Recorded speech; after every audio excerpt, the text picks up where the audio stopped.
Mesdames, Messieurs, bonsoir à toutes et à tous. Bienvenue au journal.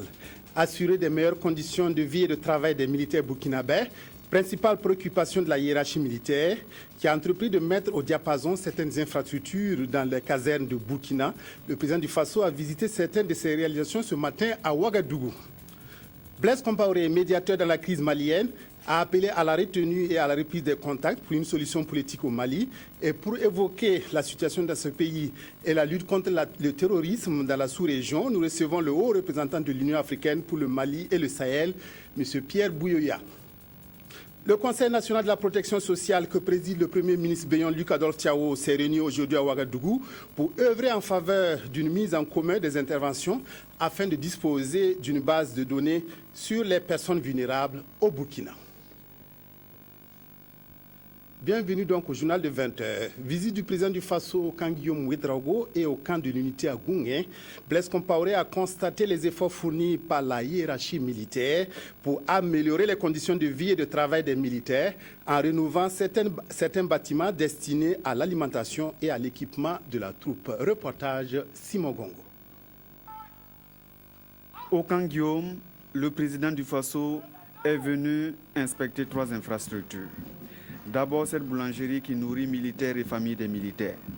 C'est un bâtiment rénové et équipé avec pour mission de produire 5000 pains par jour.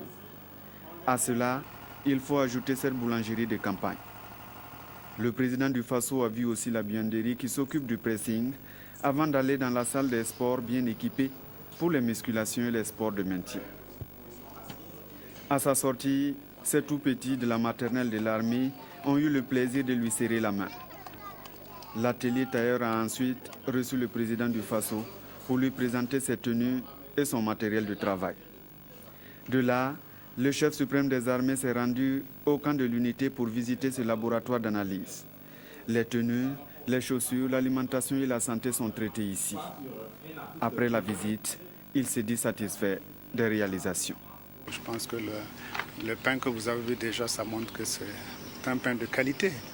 Oui, donc aussi les confections, c'est aussi intéressant pour les armées parce que nous avons des besoins qui sont toujours élevés avec les missions internationales aujourd'hui.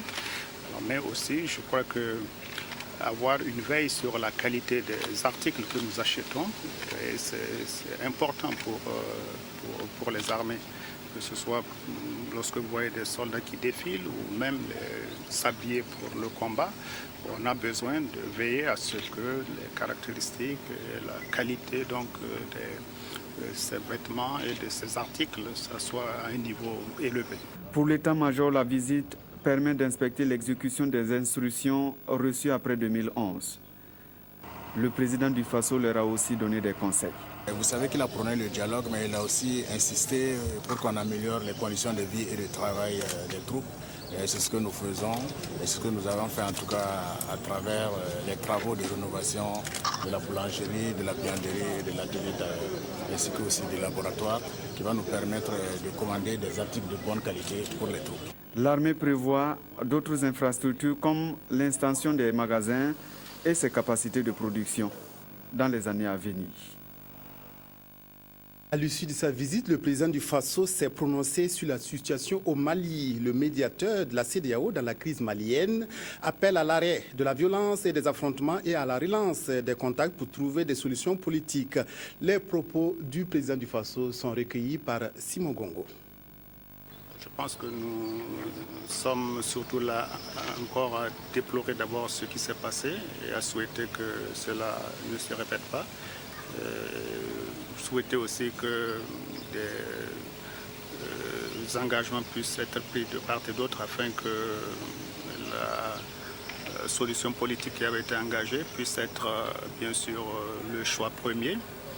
Nous n'avons pas eu de discussion politique sur la question, mais nous avons pu surtout parler au président Ibeka pour vraiment exprimer notre tristesse par rapport à ces violences injustifiées pour nous, car nous pensons que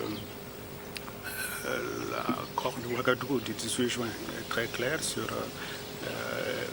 l'engagement a été donc établi de part et d'autre au niveau des partis, la violence devait cesser, la cessation des hostilités. Donc nous pensons qu'il faut effectivement que très vite, avec les partis, voir comment relancer ces contacts afin de trouver, comme je l'ai dit, des solutions politiques à cette crise. Venons maintenant à notre entretien avec M. Pierre Bouyoya, haut représentant de l'Union africaine pour le Mali et le Sahel. Bonsoir, Monsieur le Président. Bonsoir. Alors, merci d'être venu ce soir nous parler donc de la situation de la lutte contre le terrorisme dans la sous-région sahélo-saharienne. Mais tout d'abord, qu'est-ce que vous pensez de la reprise des hostilités à Kidal, dans le nord du Mali? Est-ce que ces affrontements ne mettent pas en cause le processus de retour à la normale dans ce pays-là? D'abord, au nom de l'Union africaine, nous avons condamné les violences qui ont emporté les vies humaines. Nous avons condamné particulièrement les violences contre les civils, contre les administratifs maliens, condamné la prise d'otages. Ensuite, nous avons réaffirmé notre attachement à la souveraineté du Mali. Mais compte tenu du contexte, parce que ces incidents sont arrivés au moment où le processus de paix venait de connaître un coup d'accélérateur. Le président venait de nommer un ministre de la Réconciliation, un haut représentant pour les négociations. Nous avons demandé aux partis de faire preuve de retenue et surtout de privilégier le dialogue, de retourner dans les meilleurs délais à la table des négociations et de commencer les pourparlers inclusifs parce que de toute façon, ces violences, ce n'est pas la solution pour la situation du Mali. La solution, c'est la mise en application de l'accord d'Ouagadougou du 18 juin de l'année dernière. Et pour parler inclusif, pour arriver à un accord global. Alors, Monsieur le Président, le dialogue avec les mouvements Touareg au nord Mali tarde à se mettre en place. Qu'est-ce que vous préconisez pour que toutes les parties prenantes se retrouvent autour d'une même table de négociation? Et dans le meilleur délai, comme vous le dites. Le dialogue, c'est toujours une entreprise difficile. Nous avons perdu beaucoup de temps. Les partis ont perdu beaucoup de temps. Il y a eu des problèmes au niveau des mouvements. Il y a eu aussi beaucoup de changements au niveau du gouvernement. Alors, nous, ce que nous préconisons, c'est clair, c'est aller tout droit vers les pourparlers inclusifs, suivant l'agenda qui est dans l'accord d'Ouagadougou et arriver à un accord. Et cet accord qui sera alors la base de la réconciliation. Bon, le processus de réconciliation, c'est quelque chose qui prend beaucoup plus de temps, mais ce qui est urgent, c'est d'arriver à un accord de paix. Alors, venons-en maintenant à la rencontre de Ouagadougou, des chefs des services de renseignement sur la lutte contre le terrorisme. Que faut-il faire pour être efficace, pour que le terrorisme soit anéanti dans la sous-région sahélo-saharienne? Alors, nous avons tenu ici à Ouagadougou la 5e réunion de ce que nous appelons le processus de Nouakchott. Le processus de Nouakchott, c'est quoi? C'est la promotion de la coopération régionale en matière de sécurité. Et cela se fait à travers 2 mécanismes. Le premier mécanisme, c'est la réunion tous les 2 mois des chefs de services de renseignement et de sécurité de 11 pays de l'espace sahéro-saharien. Et le deuxième mécanisme, c'est la réunion tous les 6 mois des ministres des Affaires étrangères de ces mêmes pays.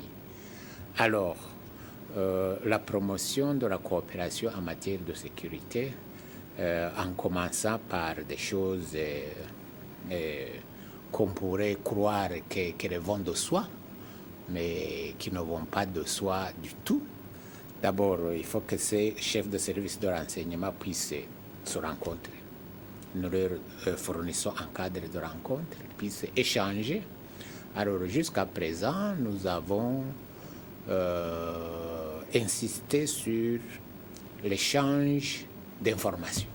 Nous sommes même en train de mettre en place des mécanismes techniques pour que ces pays puissent échanger l'information en termes réels. Ceci est très important, surtout dans la lutte contre le terrorisme. Deuxième résultat auquel nous sommes déjà obtenus, auquel nous sommes déjà arrivés, c'est le renforcement des capacités, à travers notamment le Centre africain d'études et de recherche sur le terrorisme. On a formé beaucoup de cadres dans le secteur du renseignement, de la lutte contre le terrorisme. Alors, la promotion de la coopération au niveau du contrôle des frontières. Pour certains pays, c'est déjà aussi effectif. Alors, nous comptons aller plus loin.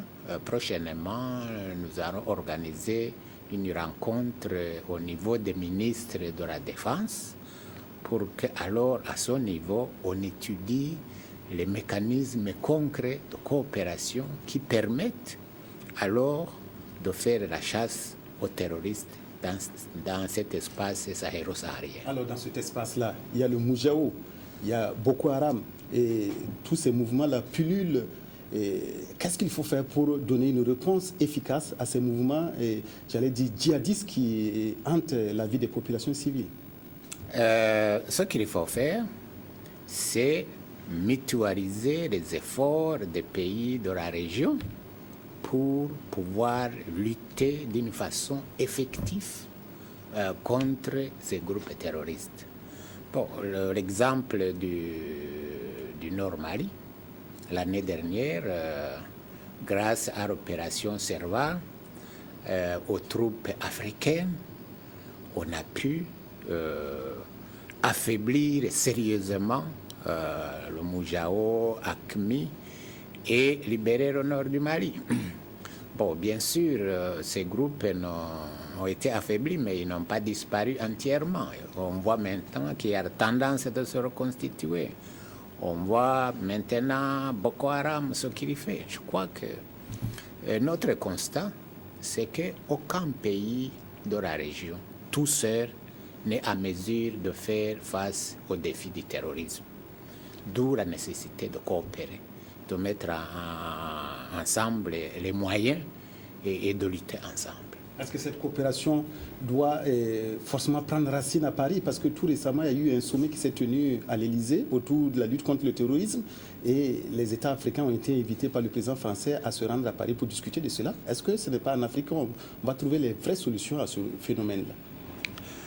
Bon, nous le faisons dans le cadre du processus de Nouakchott, et ça fait 14 mois que nous travaillons dans ce cadre-là. Et si nous examinons les conclusions du sommet de Paris, tout ce qui a été dit là, c'est ce que nous avons dit depuis 14 mois à l'issue de nos réunions. Alors, probablement il y a eu cette réunion à Paris pour d'autres raisons, mais nous avons suffisamment d'instruments au niveau de l'Union africaine, au niveau des communautés économiques et régionales, pour pouvoir faire face à Boko Haram. Alors, monsieur le haut représentant de l'Union africaine pour le Mali et le Sahel, vous êtes à la tête donc de cette médiation. Qu'est-ce que vous ressentez depuis? Quel est votre rôle et comment vous appréhendez votre mission dans le Sahel et au Mali? Bon, notre rôle, comme cela est indiqué, nous avons deux casquettes: représenter l'Union africaine au Mali. Qu'est-ce que nous faisons aujourd'hui? Nous accompagnons le Mali dans ses efforts de sortie de crise. En particulier, nous accompagnons le Mali dans le processus de réconciliation, les négociations avec les mouvements armés. Et nous accompagnons le Mali dans les réformes, et en particulier les réformes du secteur de sécurité. Alors, la deuxième casquette, c'est le Sahel. nous venons de mettre sur pied la stratégie de l'Union africaine pour le Sahel, qui s'inspire d'ailleurs largement de la stratégie intégrée des Nations Unies pour le Sahel et qui indique ce que nous allons faire dans 3 domaines. La sécurité, c'est essentiellement le processus de Nouakchott, ce que je viens de décrire. Deuxièmement, dans le domaine de la gouvernance, vous voyez tous ces phénomènes de radicalisation, tous ces phénomènes de marginalisation d'un certain nombre de populations dans cette zone. Et nous pensons que nous pouvons contribuer à attaquer ces problèmes. Alors, le problème de développement, parce que les défis du Sahel, c'est ça, c'est la sécurité, c'est la gouvernance, c'est le développement. L'Union africaine a beaucoup de projets et de programmes dans le Sahel que nous allons mettre en œuvre en coordination avec les autres organisations, les Nations Unies, l'Union européenne, la CEDEAO et d'autres. Nous venons aussi de mettre sur pied un cadre de coordination de toutes ces stratégies. Donc voilà ce que accompagner le Mali dans la sortie de crise. Alors au niveau du Sahel, mettre en œuvre cette stratégie qui est basée sur 3 piliers, la sécurité, la gouvernance, le développement. Merci beaucoup, Monsieur le Président. Nous recevons donc ce soir Monsieur Pierre Buyoya, ancien président du Burundi, haut représentant de l'Union africaine pour le Mali et le Sahel, qui est venu nous parler de la lutte contre le terrorisme dans la sous-région sahélo-saharienne à l'occasion de la tenue à Ouagadougou de la 5e réunion des chefs des services de renseignement. Merci beaucoup, Monsieur le Président. Merci. Restez avec nous pour la suite du journal. La 2e session ordinaire du Conseil national pour la protection sociale s'est tenue aujourd'hui sous la présidence du Premier ministre Luc Adolphe Thiaw. Les discussions se sont menées autour du thème « Renforcer la synergie des interventions en matière de protection sociale pour la mise en place de la base unique des données nationales sur les personnes vulnérables ». Reportage Evelyne Dabiré. Cette seconde session ordinaire du Conseil national pour la protection sociale CNPS était axée sur la mise en œuvre d'une base unique de données nationales sur les personnes vulnérables. Différentes présentations faites sur les expériences du Brésil et du Burkina en matière de mutualité, puis celles sur l'assurance maladie universelle, ont montré l'évolution du processus de la protection sociale et son impact sur les populations. Cet engagement est porteur d'espoir pour le développement de notre pays, car investir dans la protection sociale, c'est investir dans la justice sociale, la cohésion nationale, le capital humain et le développement économique. Notre politique de protection sociale sera basée sur le registre unique des personnes vulnérables qui sera le principal instrument de coordination pour l'identification des familles bénéficiaires des programmes sociaux. Et les échanges à huis clos entre le président du CNPS et les membres du dit conseil ont été jugés riches. Et il a fallu cette session pour voir où est-ce qu'on en est et qu'est-ce qui peut être fait pour améliorer ce qui se passe. Mais sur le plan du contenu, nous avons d'abord le rapport d'activité que nous avons examiné de près, sans complaisance. Les critiques ont été, de mon point de vue, objectives. Il faut l'améliorer. Il y a le plan d'action que nous allons revoir par la suite. Dans tous les cas, c'était un travail très intéressant. Pour le processus de la mise en place effective de cette protection sociale, l'obtention d'une base unique de données nationales sur les personnes vulnérables sera le premier pas. Le ciblage des bénéficiaires sera à la charge d'un comité villageois et des autorités religieuses et coutumières des localités.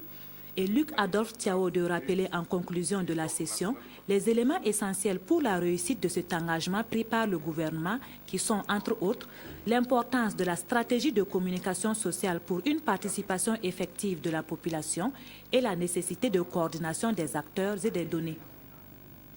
Quelques jours après la célébration de la Journée internationale des musées, le président de l'Assemblée nationale, Sungalo Apollinaire Ouattara, a offert aujourd'hui une pièce d'art au musée national. La statuette de Tchologo, une statuette Sénoufo de Ferke Sédougou en Côte d'Ivoire, lui avait été offerte le 2 mai dernier par une délégation ivoirienne lors du Festival des arts, rites et musique du Paysan Noir. Reportage Frédéric Etienne Bassenga. La statuette du Thiologo réside désormais au Musée national du Burkina. Symbole de l'école initiatique et de formation du jeune Sénoufo Niarafolo du Ferkessédougou, cette statuette avait été offerte à Sungalo Apollinaire Ouattara le 2 mai dernier lors du Festival des Arts, Rites et Musique du paysan noir Banfoura par une délégation ivoirienne. En offrant cette pièce d'art au collectionneur national du patrimoine culturel du Burkina, le président de l'Assemblée nationale fait passer l'intérêt général avant tout. La lutte pour la promotion du musée national ne saurait donc incomber aux professionnels des musées ou aux hommes de culture. Elle doit être une action commune. Il y va de notre intérêt à tous et c'est l'occasion pour moi d'encourager et susciter le rôle de chacun dans la collecte des objets pour constituer le fonds. J'ai humblement pensé que ce masque pourrait rentrer dans les collections publiques avec le label Musée national du Burkina Faso.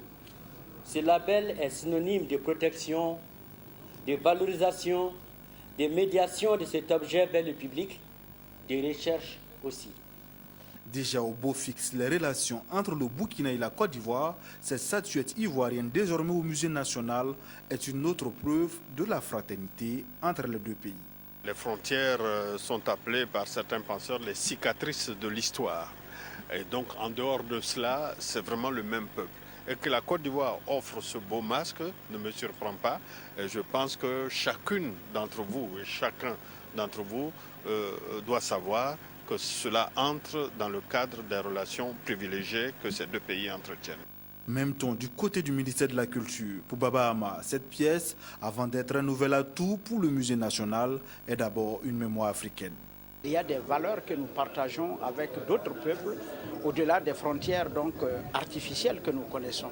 Donc c'est une manière pour le musée national de contribuer à la conservation de cette culture africaine, cette culture qui est la nôtre.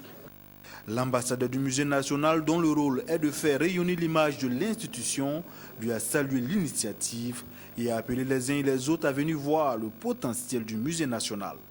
Les personnes de bonne volonté, toutes les autorités, les ambassadeurs, les hommes de culture, les élèves, les étudiants à venir visiter le musée parce que c'est une richesse qui nous identifie et c'est notre patrimoine pour l'avenir.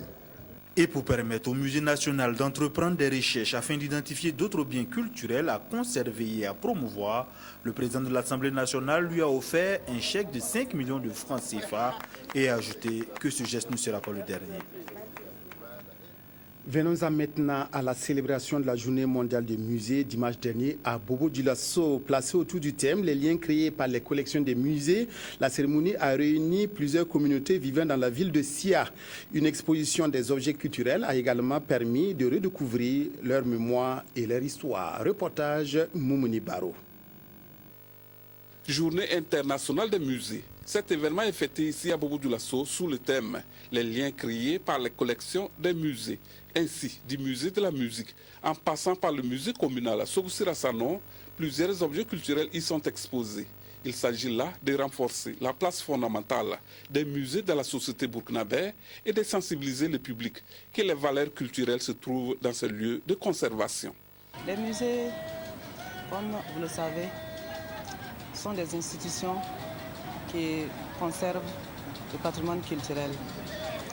Au-delà de la conservation, une partie de promotion, de diffusion de ce patrimoine-là. C'est pour montrer vraiment le côté vivant vraiment de notre musée, pour montrer qu'il y a un rapport, pour montrer que déjà, quand on parle du patrimoine matériel et immatériel, elle doit rester vivante, elle doit être en lien et en contact avec ces communautés, ces ethnies. Au-delà de l'aspect exposition muséale, cette manifestation est aussi un cadre de réflexion pour mieux organiser les patrimoines culturels. Aujourd'hui, c'est notre identité culturelle et avec l'organisation de la Biennale par le gouvernement du Burkina Faso à Bobo-Dioulasso, avec des initiatives pareilles, il fallait être à côté de ces promoteurs pour les accompagner, en tout cas pour qu'ils ne disparaissent à jamais en tout ce qui est aspect culturel au niveau de la ville de Bobo-Dioulasso. La forte mobilisation dont témoigne le nombre très important des communautés permet de remplir les objectifs de cette rencontre avec en ligne de mire la recherche de la cohésion sociale. Alors, si toutes les communautés se retrouvent sur un même espace, et surtout à travers le mécanisme de la parenté à plaisanterie, c'est le trait d'union entre les communautés et ça encourage, ça renforce la cohésion sociale. Un objectif atteint pour les promoteurs de ces journées culturelles, mais pour encore mieux réussir l'événement, les éditions à venir, ils comptent beaucoup sur l'aide, surtout sur le plan technique, conseil et financier. Les communautés parmi lesquelles les Bobos, les Samo, les Mossi, les Lobi, les Gouroussi et les Toussiens ne sont pas venus les mains vides. Elles ont voulu présenter au public les différents mets traditionnels, entre autres les Pampara et des boissons traditionnelles comme le Dolo et le Bangui. La célébration de la journée des musées a permis de mettre à nu les difficultés que vivent ces institutions au service de la culture et de l'histoire des peuples. Dans le sud-ouest, le musée des civilisations à Gawa doit relever de nombreux défis et aplanir des difficultés qui plombent son bon fonctionnement, notamment son ancrage administratif. Précision Sébastien Zongo. Le musée des civilisations du sud-ouest, ou musée du Poli, appelle à l'aide. Les traces du manque d'entretien menacent le bâtiment en banco, hérité de l'époque coloniale. Chauves-souris et autres termites ont même trouvé refuge dans les plafonds. Dans la réserve, des pièces témoins de l'histoire des 7 groupes ethniques du peuple Lobi sont aussi en danger. Vous voyez comment les objets sont jetés à même le sol. C'est pas normal. Dans un musée, tous les objets doivent être dans des étagères comme ça. À ce décor s'ajoute le contexte ouest-africain actuel, défavorable à l'épanouissement du tourisme et le non-renouvellement de l'exposition qui attire de moins en moins de visiteurs. Quand les touristes viennent voir, ils disent que bon, eux, ils ont vu ça plusieurs fois, donc ça ne les motive plus. Quand ils vont, ils expliquent ça aux autres, ça ne les motive pas, donc il n'y a pas de touristes. Les gens sont informés de la valeur de ces musées. Mais au fur et à mesure, les gens se découragent. On parle tant de ces musées sur le plan international. Mais quand ils arrivent ici, ils disent non, ce n'est pas le même, c'est faux. Ce que nous avons vu en 90, ce n'est pas ça. Oh, c'est ça. Malgré tout, le musée des civilisations du Sud-Ouest continue, tant bien que mal, d'enregistrer des entrées financières. Les recettes de 2013, on a eu 1 388 000 et quelques l'année. Par rapport aux années antérieures, et les recettes de 2009 par exemple, on avait plus de 3 millions. Un problème de transfert de ressources serait à l'origine de cette situation. On ne sait pas si c'est le ministère qui doit s'occuper de ce musée ou c'est la commune, puisque on nous dit que ce musée a été transféré à la commune. Mais jusqu'à aujourd'hui, le musée n'a pas reçu un fonds de fonctionnement. En cas de problème, on ne sait pas où aller. Quand on va à la mairie, bon, eux ils disent ils ne reçoivent rien. Bon, au ministère, on ne sait pas, il y a la DR qui est là. Bon, on ne sait pas où s'adresser. Beaucoup de démarches. On a fait, si c'est le papier, on a écrit. On nous a dit d'attendre. Bon, en attendant, ça va devenir. SOS est donc lancé pour appeler à sauver ce patrimoine culturel, cette œuvre de la Française Madeleine Père, inaugurée depuis 24 ans. Bitou dans le Boulgour était en ébullition dimanche dernier. Pour cause, cette commune urbaine du centre-est est sur le point de perdre l'un de ses poumons économiques. Les populations s'inquiètent en effet de leur sort après la mise en application de la décision de transférer le dédouanement au poste juxtaposé de Sakinse. Reportage Badaniel Kambou. L'information a été difficilement accueillie par les populations de Bitou. À partir du 31 mai, les opérations de dédouanement qui se faisaient à Bitou se feront désormais à Sakinse, au niveau du poste juxtaposé de douane, pour ce qui est de dédouanement en provenance du Togo. Cette décision, qui n'est pas sans conséquence sur les nombreuses activités économiques installées autour de la douane de Bitou, est la raison de ce mouvement d'humeur entamé depuis dimanche. Tout ce monde est venu à cause de cette douane. N'importe qui vient à Bitou, il rentre dans cette douane, dans la cour, il gagne son pain et son vin. Donc si ce départ réellement aboutit, il y aura beaucoup de chômage. Nous demandons aux autorités de laisser la douane continuer comme elle était créée. La douane de Bitou serait le poumon économique de Bitou, au dire de certains responsables et notables approchés. Bitou sans la douane, on a tué Bitou. On a tué Bitou. Mais uniquement grâce à la douane, tout le monde est à l'aise à Bitou. Parce qu'ils ont tout. C'est une nouvelle vraiment qui a bouleversé tout le monde. La perte que la commune va subir pendant une seule année, ça fait déjà 59 millions et quelques. Et avec quoi nous allons pouvoir compenser ça? Parmi les acteurs touchés par cette mesure figurent les déclarants en douane, communément appelés transitaires, une centaine exerçant actuellement au niveau du bureau de douane de Bitou. Que vont-ils devenir? Voici la réponse des premiers responsables de la douane sur place.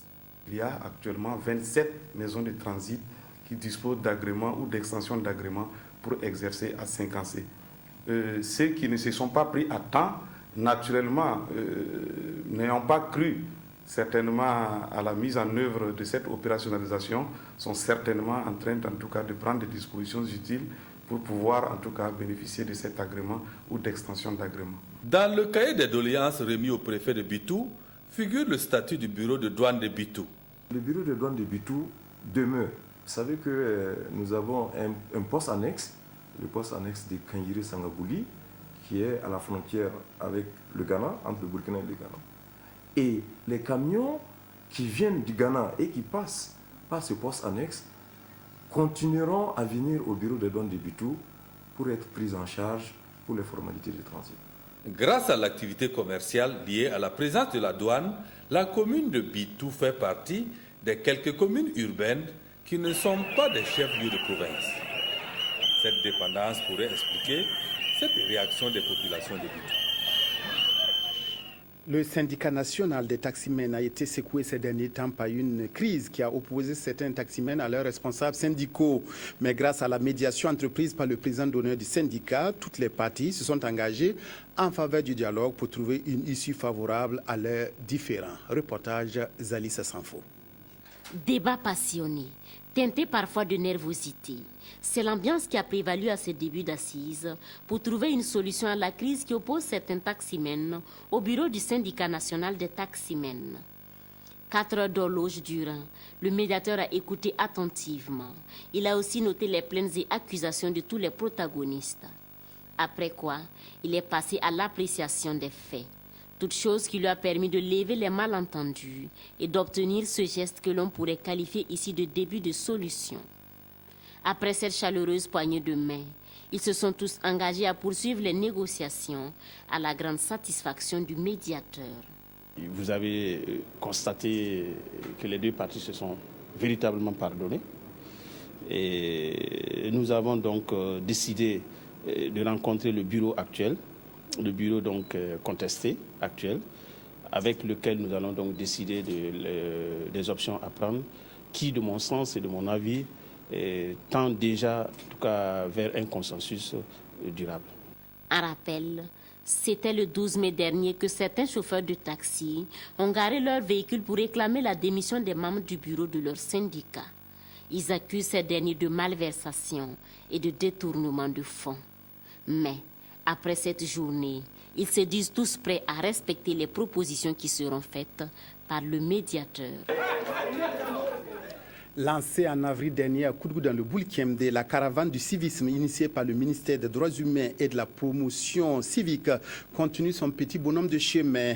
Elle a ainsi séjourné vendredi dernier à Wayugia, dans le Yatenga, pour poursuivre la sensibilisation des populations autour du civisme et de la citoyenneté. Précision Christophe Ilboudo. La caravane du civisme lancée à Koudougou dans le Boulkemde le 24 avril dernier a déposé ses valises à Wayugia dans la région du Nord ce vendredi 16 mai. Durant 72 heures, plusieurs activités ont été menées au profit des couches sociales dont des panels et la réalisation d'un village du bon citoyen. Pour que la promotion du civisme soit une réalité au niveau donc de notre pays. Nous pensons que c'est dans ce cadre que cette caravane a été initiée afin d'animer des thématiques au niveau donc de toutes nos régions afin que le civisme soit une réalité au niveau donc de notre pays.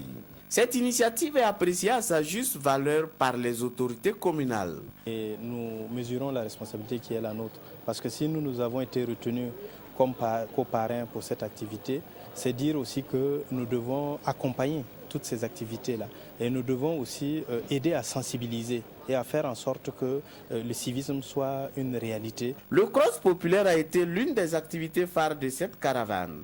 Cross auquel ont pris part les autorités régionales pour soutenir le ministère en charge des droits humains dans la promotion de la citoyenneté à travers la notion « un esprit sain dans un corps sain ». Vous savez que le corps lui-même a besoin d'être éduqué moralement, physiquement, pour affronter les vicissitudes de la vie. Après l'étape du Nord, c'est au tour de la région du Sud-Ouest d'accueillir la caravane du civisme du 23 au 25 mai prochain. Restons à Waïguya où le week-end politique a été aussi marqué par les rencontres tous azimuts du Congrès pour la démocratie et le progrès avec ses militantes et militants. Dans le Yatenga, une rencontre s'est tenue au siège du parti et a permis d'échanger autour de la vie du CDP et sur des questions telles que le référendum et la mise en place du Sénat. Reportage Adama Ouedraogo. Le CDP, Congrès pour la démocratie et le progrès, section du Yatenga, était en rencontre entre le bureau provincial et les comités de base CDP des 37 villages et les 15 secteurs de la ville de Waïguya. Objectif, échanger autour des idéaux du parti et recueillir les préoccupations des militants pour sa bonne marche. Notre appel au président du Faso pour qu'il use donc de ses prérogatives constitutionnelles en tant que garant de la Constitution, en tant que premier magistrat de notre pays, qu'il appelle donc le peuple burkinabé, le corps électoral au référendum pour permettre donc la révision de l'article 37, de sorte donc à permettre l'effectivité de cette volonté populaire donc manifestée par-ci par-là. Bien que cette rencontre soit circonscrite au comité de base, elle a drainé du monde. Des militants sortis pour témoigner leur attachement et leur soutien au président du Faso. Ils ont par ailleurs réclamé la candidature de Blaise Compaoré à l'élection présidentielle de 2015. Nous sommes partis donc vers les populations pour leur dire ce que nous avons pris comme engagement, les résolutions de la première session ordinaire donc, du Conseil national. Mais quand nous sommes arrivés, les populations nous ont accueillis avec déjà ces résolutions-là, en disant mais qu'est-ce que vous attendez pour dire au président Blaise Compaoré d'appeler le peuple au référendum pour la modification de l'article 37. Cette rencontre était l'occasion pour Assimi Kwanda, secrétaire exécutif du parti majoritaire, de traduire les salutations du président du Faso à la population du Yatenga, restée mobilisée pour l'intérêt du parti. Il a ensuite invité la population à sortir massivement pour l'enrôlement biométrique. Dans le Kouritenga, les 9 communes de la province ont reçu la visite des différentes délégations du secrétariat exécutif national du CDP. Comme un peu partout, les conclusions du Conseil national du parti tenu le 26 avril dernier ont été livrées aux militantes et aux militants qui ont appelé à l'organisation d'un référendum sur la révision de l'article 37. Emmanuel Kabore. Les militants du Congrès pour la démocratie et le progrès CDP du Kouritenga sont en alerte maximum. Les 9 communes ont reçu les délégations du secrétariat exécutif national. Partout, le message est le même. En démocratie, il ne s'agit pas d'extirper, de prendre des parties de la Constitution qui vous arrangent et l'appliquer. Ça ne va pas. Je pense qu'une Constitution est faite pour être appliquée dans son entièreté. Et je pense que vous avez vu, la salle est comble. On me dit que dans les 8 autres communes, le CDP fait sa comble. Et cela se justifie parce que déjà, vous avez vu, quand le chef de l'État est sorti dans notre province, en allant à Fada, il a fait une halte à Kopela. Et vous avez vu, le monde est sorti pour l'accueillir, pour montrer qu'il est populaire dans notre province, qu'il est encore populaire au Burkina Faso et qu'il faut laisser le peuple souverain du Burkina Faso se prononcer. Et l'un des messages forts pour nous, en allant donc vers 2015, c'est d'abord mobiliser donc nos militants sur la question donc de la révision de l'article 37. Nous avons profité de cette occasion-là pour dire également à nos militants de tout faire effectivement, et cela c'est un leitmotiv sur lequel nous sommes revenus très fréquemment, que rien n'essaie de nous rassembler chaque fois pour dire que nous sommes d'accord pour ceci, pour cela, et qu'on ne puisse pas agir au moment donné. Pour les structures de base et les militants de façon générale, le message est passé. Boutenga a parfaitement compris le message qui lui a été délivré dans le sens de l'exécution des tâches qui avaient été données par les différents congrès au CDP et que Boutenga a été satisfait des résultats qui lui ont été présentés. Nous sommes prêts pour aller au référendum pour sauver la paix au Burkina. Le Congrès pour la démocratie et le progrès CDP entend inviter leurs militants et présidents en exercice à appeler le peuple au référendum lors de leur prochain congrès. Depuis hier, se tient à Ouagadougou un séminaire sur la sécurisation des noms de domaine sur Internet au Burkina. Il s'agit de sensibiliser et former les acteurs du domaine afin qu'ils puissent faire face à la piraterie informatique. La rencontre est organisée par l'ARCEP en collaboration avec un cabinet privé ICANN. Reportage Nathalie Savadogo. Le nom de domaine, c'est une identité qui vous permet d'être présent sur Internet. Il est reconnu à travers le monde entier pour manifester votre présence sur Internet. Par exemple, rtb.bf, arcep.bf, cotecna.com, etc. Aujourd'hui, le phénomène de piratage des données sur Internet est très récurrent dans le monde et le Burkina Faso n'est pas épargné. Des individus interceptent le processus de recherche d'une personne ou d'un site sur Internet et les détournent à leur profit. L'ARCEP, l'autorité de régulation des communications, registre officiel du .bf, a initié ce séminaire au profit des acteurs du domaine afin de les sensibiliser à adopter le système DNS pour la sécurisation des échanges sur Internet. L'objectif de la rencontre est de permettre en fait à tous ceux qui gèrent des noms de domaine de leur apprendre comment sécuriser le nom de domaine afin d'éviter que des pirates prennent contrôle de votre nom de domaine, de votre site et en font tout ce qu'ils veulent. Pour y arriver, l'ARCEP a sollicité le concours d'un consultant de l'ICANN. Nous allons sensibiliser tous les acteurs. Quels sont les problèmes que le nommage a sur Internet? Et aussi, quelles sont les opportunités d'affaires? Demain, ce sera une journée technique pour montrer aux techniciens, aux ingénieurs, comment ils doivent, au sein de leur entreprise, sur leur infrastructure, mettre en œuvre les solutions de DNSSEC.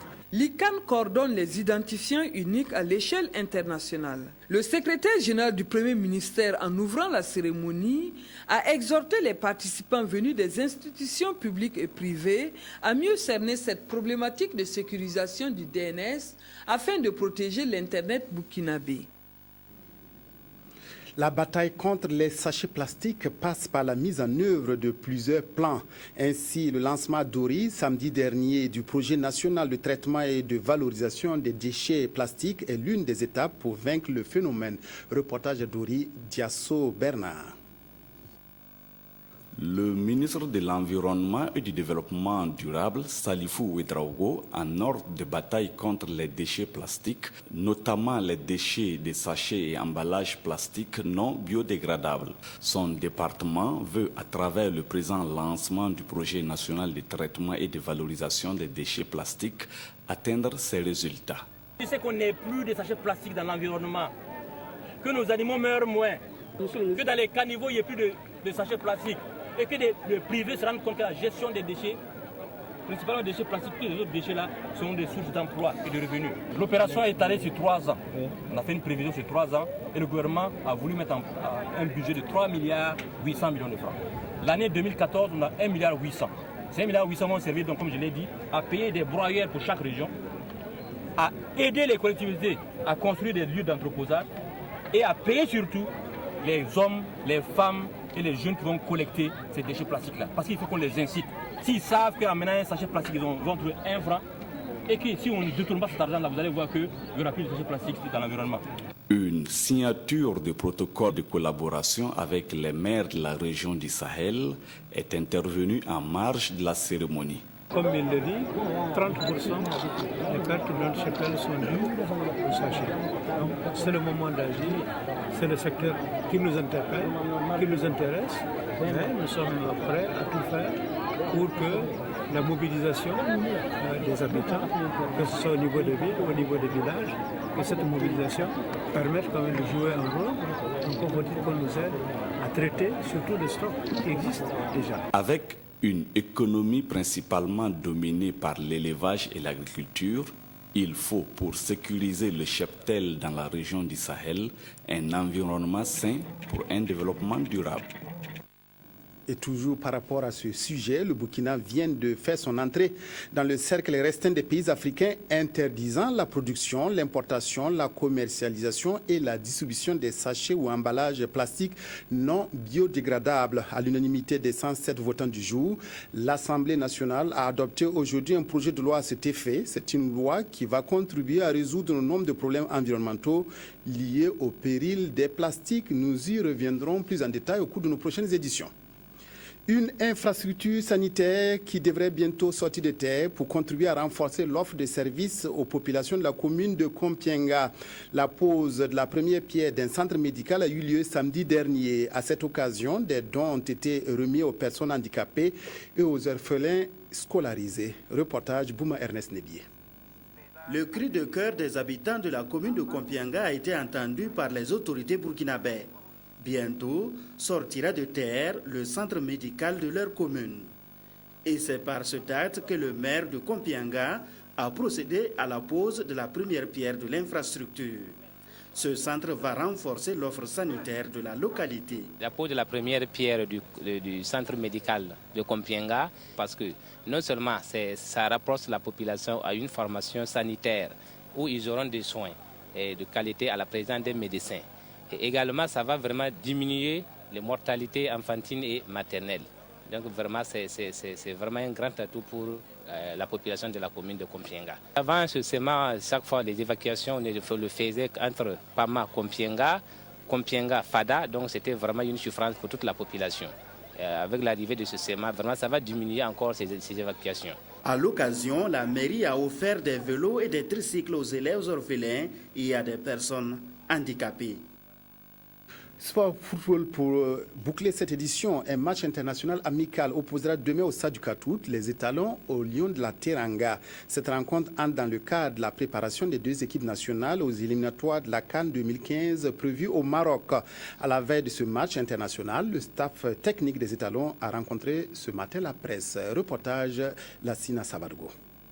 24 heures avant leur match face au Lion de la Teranga, les étalons, à travers leur entraîneur Paul Pout, le capitaine Charles Caboret et Aristide Bansé étaient face à la presse. C'est le grand retour de notre 11 national au Stade du 4 août, après donc l'aventure pour le Mondial 2014. Face à la presse, il a été question de l'opportunité de cette rencontre à cette période donc de l'année et Paul Pout donne sa réponse. Moi je connais mes joueurs très bien et moi je dis chaque fois qu'on se veut, je vois qu'il vient ici avec beaucoup de motivation.